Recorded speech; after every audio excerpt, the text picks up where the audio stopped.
Hello everyone. तो last part के starting में हम देखते हैं कि शुआन मेन्यू में न्यू डिशेस ऐड करने के साथ साथ रेस्टोरेंट का न्यू नेम रखने का भी डिसाइड करता है। अब आईनी के साथ तो प्रॉफिट वगैरह मिलने की भी उसने डीलिंग कर ही ली थी। सो अकॉर्डिंग टू प्लान अब यहाँ पे कुछ चेंजेस वगैरह की जाती हैं। सभी को इसके आइडियाज़ तकरीबन अच्छे ही लगे थे। अब मिंग को कॉल करके जॉब पे बुलाया जाता है तो आज ये उसके साथ ही जाता है। वहाँ पे मौजूद गर्ल्स तो यही समझने लगी थी कि जैसे ये मिंग का बॉयफ्रेंड ही है, वो तो उसे शुआन को लेके फिर खूब छेड़ती भी है। आज इसे अपने साथ यहाँ ला के वो तो बहुत ही खुश होती है। चारों मिलके डिनर करते हैं और साथ में ये डिस्कशन भी कि उनका न्यू आइडिया बहुत अच्छे से जा रहा है। शीबा को डेटिंग के हवाले से कुछ इन्फॉर्मेशन चाहिए थी। वो जब शुआन से उसका फ़ोन मांगता है तो वो देने से मना कर देता है। तभी आईनी उसे साइड पे बुलाती है।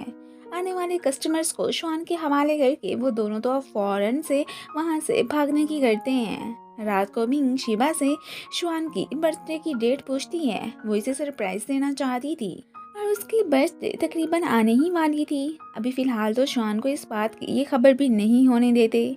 तीनों ने मिलकर बकायदा ना सिर्फ उसके लिए कैंडल्स का अरेंज किया था बल्कि केक भी बनाते हैं। उनका ये सीक्रेट एक्सपोज होने से बाल बाल ही बचता है। वेल फाइनली वो रात को आखिर उसे बर्थडे सरप्राइज दे ही देते हैं। वो तो एकदम खुश हो जाता है कि लाइफ में फर्स्ट टाइम किसी ने मुझे मेरा बर्थडे विश किया है। सभी मिलके बहुत अच्छा टाइम स्पेंड करते हैं। केक काटने के बाद शुआनी से लेके आउटिंग पे आ गया था। अभी तो ये यही सोच रहे थे कि हम दोनों हमेशा ऐसे ही साथ में रहेंगे। अब अगले दिन मैंग इससे पूछती है कि मुझे पता चला है कि तुम किसी लड़की को ढूंढ रहे हो, आखिर वो कैसी दिखती है, क्या मैं भी तुम्हारी हेल्प करूं? पर वो तो आगे से साफ मना कर देता है कि नहीं, वो खुद ही मिल जाएगी। ये तो अब शीबा की बुक्स रीड करने पहुंच आया था कि आखिर गर्ल्स को इम्प्रेस कैसे करें या फिर डेटिंग वगैरह की। अब तो फिर शीबा के आइडिया के अकॉर्डिंग ये जब बड़े रोमांटिक तरीके से उसके एक काम में हेल्प करने आता है तो तब वो ऑकवर्ड फील करके वहाँ से चली गई थी। इसकी शक्ल देख के शीबा फिर स्माइल ही करने लगता है। अब फिर से उसके कहने पे ये एक हीरो की तरह उससे पूछता है कि तुम कहाँ जा रही हो। वो जिस काम के सिलसिले में जा रही थी। अब फिर वो उसकी जगह पे शीबा और आईनी को जाने के लिए कहता है कि प्लीज़ आज के दिन मेरी एक फेवर कर दो। वो भी फिर फौरन से मान ही गए थे। एक वेडिंग ड्रेस को देख के वो तो अब आईनी को खुद पे ट्राई करने को कहता है। साथ में दोनों ने फोटोज भी क्लिक करवा ली थी। खैर जो भी था, अब तो शान का उसे प्रपोज करने का टाइम आ ही गया था। आज कस्टमर्स नहीं आए थे तो सभी परेशान के आखिर क्या करें। अब ये दोनों कहीं से लड़कियां पटाई फिर रहे होते हैं तो अब ये देख के मिंग और आईनी बहुत जेलस फील करती हैं कि देखो कैसे हंस हंस के उनसे बातें कर रहे हैं। बाद में ये शीबा से श्वान का पूछती हैं कि वो कहाँ चला गया। सुबह से उसे नजर ही नहीं आ रहा था और उन्हें भी नहीं पता होता। ये तो पेंटिंग को सेल करने का फैसला करके एक पर्सन के पास लाता है कि ना ये होगी और ना ही फिर मुझे कभी गायब होना पड़ेगा। उसने इतने सस्ते दाम लगाए थे कि ये फिर बेचता ही नहीं है। अभी फिर इस बारे में उसने मैंग को नहीं बताया था। आज तो वो इससे फाइनली अपनी फीलिंग्स कन्फेस कर ही लेता है। वो तो ये सुन के खुशी हो गई थी। ये नहीं पता था कि ये जस्ट टेम्परेरी है। मॉर्निंग ही मॉर्निंग ये तो अब लवी डवी कपल की तरह ही रिएक्ट करने लगते हैं तो इन्हें देख के ये दोनों काफ़ी सरप्राइज हुए थे। अब फिर वो इसे लेके आउटिंग पे ही चला जाता है। श्वान ने अपने प्रॉफिट वाली मनी आईनी से ले ली थी। इस दफ़ा उसे बहुत सारा मुनाफा हुआ था। वो जाके ये सब मिंग को दे देता है कि तुम अपना ड्रीम पूरा करना, पैसों को लेके टेंशन लेने की अब कोई भी ज़रूरत नहीं है। वो भी ये लेके स्माइल करने लगती है और जब इसे हक करती है तो तब इसकी नज़र इसके स्कार पे पड़ती है।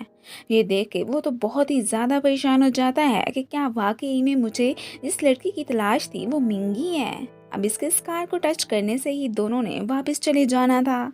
पास्ट में इसकी नॉट मिंग से जुड़ी थी, यही देखने ही तो वो बस अर्थ पे आया था और बस अब मिशन कंप्लीट होते ही उन्होंने वापस चले जाना था। वो इसे इस बारे में बता भी नहीं पाता। इस सारी बातों का उसने शिबा को इन्फॉर्म कर दिया था। आखिर को उसने भी आईनी को छोड़ के ही जाना था। ये अब मिंग को उसकी मॉम के पास ले जाने के लिए कहता है और साथ में आज तो वो इसके लिए फ्लावर भी लेके आया था।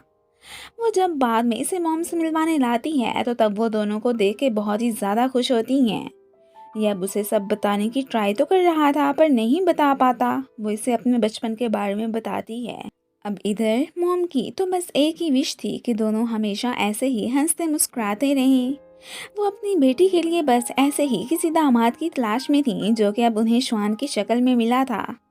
मैंग भी आज नोट कर लेती है कि श्वान थोड़ा सा स्ट्रेंज बिहेव कर रहा है। आखिर इसके मन में क्या बात है? उसके पूछने पर भी अभी उसे कुछ भी नहीं बताता। वो अब फिर यही गेस लगा लेती है कि शायद ये मुझे छोड़ने के चक्कर में है। ये सोच के तो वो बहुत ज़्यादा सैड भी हो गई थी। आईनी को अपने आशुआन के बारे में सब कुछ शीबा ने बता दिया था। वो तो इसे खोने का सोच के ही सैड हो जाती है। वो इसे हमेशा अपने साथ जो रखना चाहती थी। श्वान ने मैंग को उसकी मॉम का ब्रेसलेट भी वापस कर दिया था। उसके इस बिहेवियर का सारा रीज़न आके वो फिर मिंग को बता देता है ताकि वो इन्हें लेके कुछ गलत ना समझ ले। खैर वो अब फिर खुद इससे बात करने आती है और फिर इससे दूर रहने का सोच के इमोशनल भी हो गई थी। इधर आईनी ने भी शीबा को हक कर लिया था। उसने तो कभी भी इससे बिछड़ने के पल का सोचा भी नहीं था। श्वान ने मिंग के इस कार को टच कर लिया होता है और फिर अचानक ये तो गायब भी होने लगा था। उसके जाने से मिंग बहुत ज़्यादा दुखी हो जाती है कि अब आखिर मैं इसके बिना कैसे जीऊँगी। वो इधर बहुत ही ज़्यादा इमोशनल हो गई थी और फिलहाल इसी के साथ ही ये सीन तो कट हो जाता है। जब उसकी आंख खुलती है तो ये अपने घर के बिस्तर पे ही थी। आईनी से बताती है कि कल तुम इतनी ज़्यादा ड्रंक हालत में मिली थी कि मैं तो फिर तुम्हें घर लेके आई। ये जब उससे शीबा और श्वान की बात करती है तो वो हैरान कि आखिर वो दोनों कौन है। उसकी मेमोरी से तो वो दोनों रेज हो चुके थे सिवाय मैंग के। ये समझती है कि शायद मैंने कोई ड्रीम तो नहीं देखा था।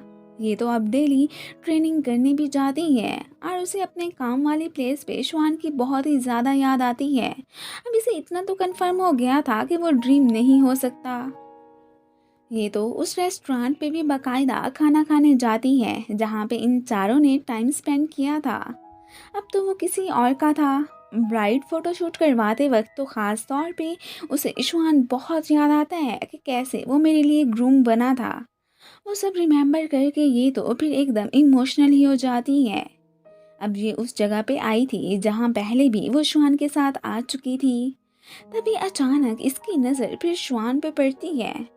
उसने अपने लव को नहीं भुलाया था, सो फिर इन्हें कैसे जुदा कर सकती थी। फाइनली वो अपनी हेवन जैसी ऊपर लाइफ को छोड़ के अर्थ पे अपनी छोटी सी जिंदगी मैंग के साथ जीने आ गया था और उसे देख के मैंग तो बहुत ही ज़्यादा खुश हो जाती है। और इसी के साथ ही फिर ड्रामे की एंडिंग हो जाती है। Thanks for watching and guys, अगर आप लोगों को मेरी वीडियोज लगती है तो प्लीज़ इसे लाइक भी कर दिया करें। Thank you.